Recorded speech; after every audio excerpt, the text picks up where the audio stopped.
Hey guys, in this video I will show you how to fix battery drain in iOS 26. Alright, so let's begin with the video. First, open the Settings app on your iPhone. After updating to iOS 26, some features may be turned on automatically and can drain your battery in the background. One of the biggest culprits is background app refresh. When this is enabled, apps can keep running even when you're not using them. Go to Settings, then go to General, Background App Refresh, and turn it off. Most people don't need this feature, since apps refresh normally when you open them.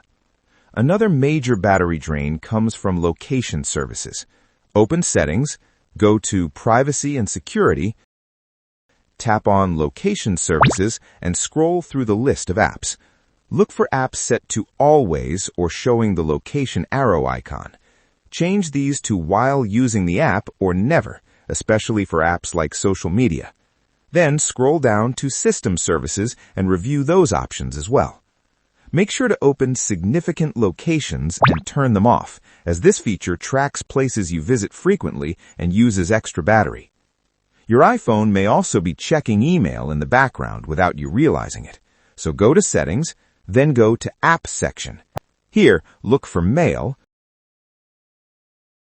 then go to Mail Accounts, and then go to Fetch New Data. If Push is enabled, or accounts are set to fetch every 15 or 30 minutes, switch everything to Manual. This prevents your phone from constantly checking for new emails and saves a lot of battery. Now head to Display and Brightness. Simply lowering your screen brightness can significantly improve battery life. Even small adjustments here can help more than you'd expect.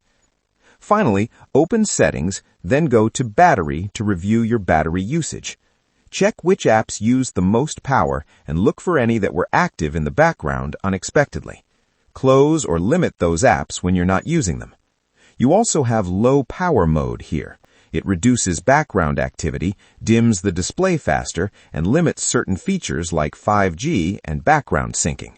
You can even leave it on all the time if battery life is a major concern. Try these steps, and you should see a noticeable improvement in battery life on iOS 26. And that's it. So that is how you can fix battery drain in iOS 26. So that's all for this video. Thanks.